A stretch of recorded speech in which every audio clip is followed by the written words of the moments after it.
تم غریب خاندان سے تعلق رکھتے ہو اور غریبوں سے شادی کرنا تم سمجھ سکتے ہو، کیوں اپنی زندگی کا آخری ایک موقع ضائع کر رہے ہو؟ کوئی اور چیز بتا دو، کھانا پینا، کوئی کسی سے ملنا جلنا، ہم تمہارے لیے سب کچھ کرنے کو تیار ہیں، کیونکہ تم سزائے موت کے قیدی ہو۔ تمہارے لیے دکھ کی بات ہے، مگر قانون سخت ہے، قانون ایسا ہی ہے، سب کے لیے برابر ہے، چاہے کوئی کم عمر اور معصوم ہو یا پھر زیادہ عمر کا یا بدماش، سب کے لیے ایک ہی سزا ہے۔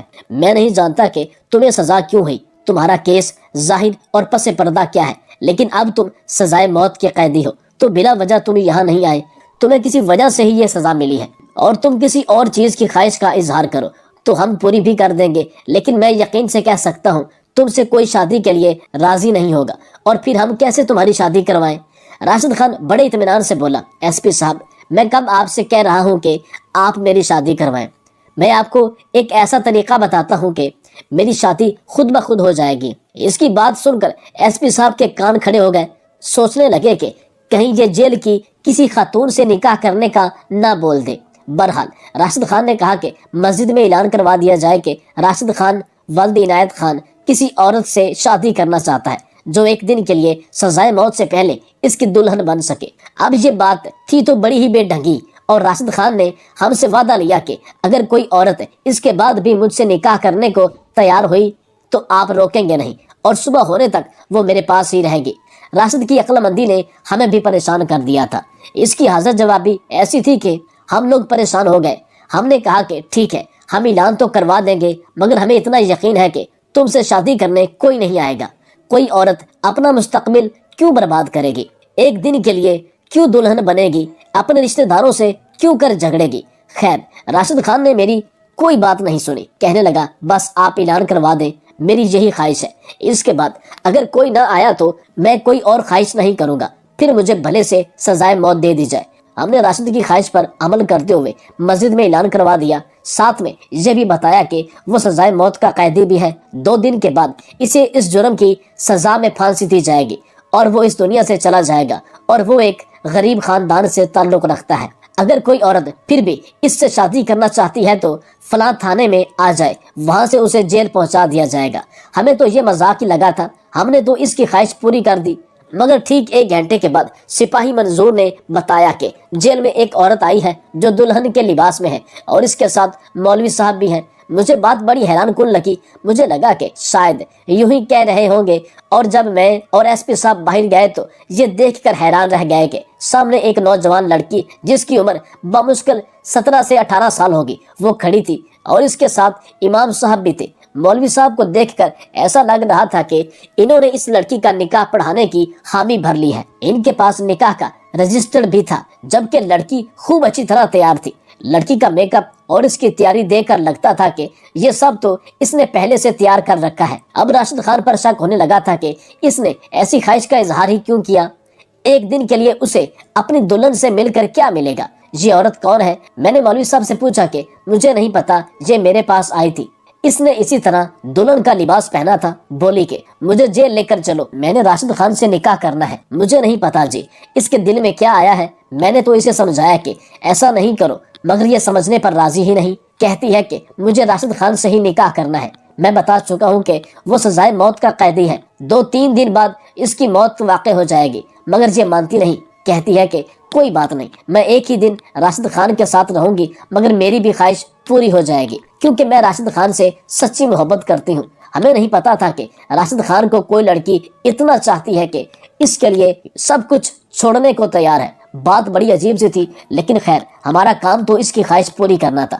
ہم نے کسی بات پر کوئی اعتراض نہیں کیا۔ مولوی صاحب بلایا گیا، راشد خان کو اس کے سیل سے بلا کر باہر آفس میں بٹھا دیا گیا۔ مولوی صاحب نے نکاح پڑھایا، 2-4 گواہوں کی موجودگی میں قبول و ایجاب ہوا۔ راشد خان نے کہا کہ اب خواہش کے مطابق، وعدے کے مطابق آپ میری دلہن کو میرے سیل میں بھیجیں گے، میں اس کے ساتھ باتیں کروں گا پورا دن، بس ہم اپنی پرانی یادیں تازہ کریں گے، پھر یہ چلی جائے گی، اس کے بعد مجھے آپ پھانسی پر چڑھا دیں، مجھے کوئی غم نہیں ہے، مجھے میری محبت مل جائے گی۔ راشد خان کی باتیں سن کر میری آنکھوں میں بھی آنسو آ گئے تھے۔ سچی محبت واقعی ایسی ہوتی ہے، میں نے یہی دل میں سوچا تھا، مگر یہ نہیں جانتی تھی کہ اس کے پیچھے کتنی بڑی کہانی ہوگی جو ہماری بھی ہوش و حواس اڑا کر رکھ دے گی۔ ایس پی صاحب نے مسکراتے ہوئے مجھے اشارہ کیا کہ تم اس لڑکی کو راشد خان کے سیل میں بند کر دو، وہاں تو کرسی بھی نہیں ہے، بستر بھی نہیں ہے، یہ لڑکی خود ہی تنگ آ کر تھوڑی دیر میں باہر نکلنے کے لیے کہہ دے گی۔ میں نے بھی یہی سوچا تھا، اس لڑکی کو سیل میں لے گئی، وہاں تو بامشکل 2 لوگوں کے کھڑے ہونے کی جگہ تھی۔ میں نے ان دونوں کو سیل میں بند کر دیا اور پھر باہر آ گئی۔ مجھے لگا تھا کہ تھوڑی دیر کے بعد وہ لڑکی تنگ آ جائے گی، مگر مجھے ہلکی ہلکی سی آوازیں آنے لگی۔ ایسا لگ رہا تھا کہ کوئی کچھ کھولنے کی کوشش کر رہا ہے۔ شک ہوا کہ شاید سیل کا دروازہ توڑنے کی کوشش کی جا رہی ہے، مگر میں مطمئن تھی، میں جانتی تھی کہ سیل کا دروازہ کھولنا اتنی آسان بات نہیں ہے۔ میری کوشش یہی تھی کہ راشد خان اپنی آخری باتیں اپنی معشوقہ سے کر لے۔ مجھے ان دونوں میں فی الحال کوئی دلچسپی نہیں تھی۔ جو وہ باتیں کر رہے تھے نہ ہی میں نے سنی نہ ان پر دھیان دیا۔ مجھے مطمئن کرنے کے لیے بس ایک ہی بات کافی تھی کہ سیل پر ایک مضبوط تالا لگا ہوا تھا اور اس تالے کو کوئی چاہ کر بھی نہیں کھول سکتا تھا۔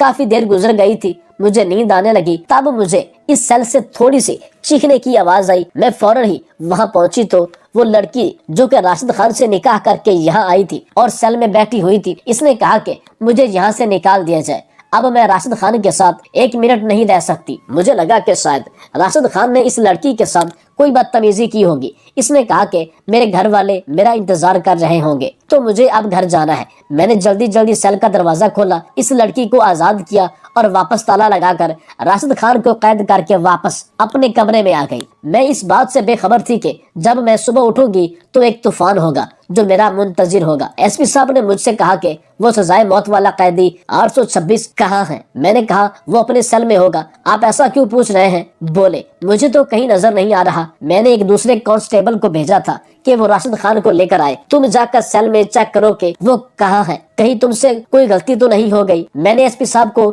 یہ تو کہہ دیا تھا کہ میں جا کر دیکھتی ہوں، مگر میرا دل تیزی سے دھڑک رہا تھا۔ اگر وہ قیدی کہیں گم ہو گیا یا اس نے مجھے کوئی چکما دے دیا ہوا تو میں کیا کروں گی؟ خیر میں جلدی 826 والے سیل میں گئی۔ وہاں معمول کے مطابق میں نے راشد خان کو آواز دی اور کوئی جواب نہیں آیا۔ میں نے ٹارچ لگا کر دیکھا تو ایک شخص جو کہ جیل کے فرش پر پڑا ہوا تھا، ایسا لگ رہا تھا کہ اس کی موت واقع ہو چکی ہے۔ میں نے جلدی سے سیل کو کھولا، مگر جب میں نے اسے ہاتھ لگایا تو میری تو جان نکل گئی۔ اتنے میں ایس پی صاحب بھی پہنچ چکے تھے۔ انہوں نے بھی اس شخص کی طرف دیکھا تو ان کے بھی ہوش اڑ گئے تھے۔ ایس پی صاحب مجھے ڈانٹنے لگے، تمہیں اتنی عقل نہیں ہے، تمہیں اتنا تجربہ ہو گیا ہے یہاں کام کرنے کا، مگر ابھی تک تمہیں لوگوں کی سمجھ نہیں آئی، شرم آنی چاہیے۔ پتہ نہیں تمہارا دھیان کہاں ہوتا ہے۔ اب اگر کسی کوتاہی کی وجہ سے مجھ پر سختی کی گئی تو اس کا اثر صرف تم پر ہوگا، اس کی ذمہ دار صرف تم ہی ہوگی۔ ایس پی صاحب مجھے باتیں سنانے لگے اور میرا دل چاہ رہا تھا کہ سامنے کھڑی لڑکی کو اٹھا کر پٹک دوں۔ اتنا بڑا دھوکہ جو ہمارے ساتھ ہوا تھا اسے کسی صورت بھی بھلایا نہیں جا سکتا تھا۔ میں نے تو سوچا تھا کہ یہ لڑکی جو دلہن بن کر راشد خان کے ساتھ ملنے آئی ہے محبت میں پاگل ہے، دیوانی ہے، مگر میں یہ نہیں جانتی تھی کہ راشد خان نے اسے ہمیں دھوکہ دینے کے لیے استعمال کیا ہے۔ وہ خود دلہن کے لباس میں نکل کر جیل سے بھاگ گیا تھا اور ہمارے سامنے اس لڑکی کو چھوڑ گیا تھا۔ اب اس لڑکی کو سزائے موت تو ہم دے بھی نہیں سکتے تھے، کیونکہ سزا تو سزائے موت کے قیدی کو دی جاتی ہے۔ اب اس لڑکی کو ہم کیا کہہ سکتے تھے، جبکہ یہ لڑکی مردانہ کپڑوں میں ہمارے سامنے بیٹھی تھی۔ آپ لوگوں نے راشد کے ساتھ اچھا نہیں کیا، وہ سزائے موت کا حقدار نہیں تھا۔ یہ بات تو وقت ثابت کرے گا۔ اس لڑکی نے آنکھوں میں آنکھیں ڈال کر مجھ سے یہ بات کہی تو مجھے اس پر مزید غصہ آنے لگا، مگر میں کچھ نہیں کر سکتی تھی۔ ایس پی صاحب نے حکم دیا کہ اب راشد خان کو جلد سے جلد ڈھونڈا جائے، ورنہ 2 دن کے بعد ہم کیا جواب دیں گے۔ ہمیں اسے سزائے موت دینی تھی، پھانسی کے پھندے تک پہنچانا تھا، اور وہ ہمیں چکما دے کر بھاگ گیا۔ بڑے افسوس کی بات ہے، مجھے تمہاری ڈیوٹی مردوں کی جیل میں لگانی ہی نہیں چاہیے تھی۔ عورت عورت ہی ہوتی ہے، وہ مردوں کو نہیں سمجھ سکتی۔ ایس پی صاحب مجھے مختلف باتیں سنا رہے تھے، میرا دل بری طرح گھبرا رہا تھا۔ میں سمجھ نہیں پا رہی تھی کہ اتنا بڑا دھوکہ میرے ساتھ کیسے ہو سکتا ہے۔ میں نے ایک شخص پر بھروسہ کیا، ایک لڑکی پر ترس آیا، ترس کھا کر اس کا نکاح کروایا، اور اس نے میری ہی آنکھوں میں دھول جھونک دی۔ مگر اب ہمارے پاس صرف ایک ہی چارہ تھا کہ ہم اس لڑکی کے ماں باپ تک پہنچے یا پھر راشد خان کو ڈھونڈے۔ راشد خان رات کے اندھیرے میں کہاں گیا تھا ہمیں اس بات کا بالکل پتہ نہیں تھا، کیونکہ وہ یہاں سے صبح کے 4 بجے نکلا تھا۔ مگر مجھے اس لڑکی پر حیرت ہو رہی تھی۔ اب میری دلچسپی کا مرکز وہ لڑکی بن گئی تھی کہ آخر وہ لڑکی کیسے راشد خان کی جگہ بیٹھنے پر راضی ہو گئی،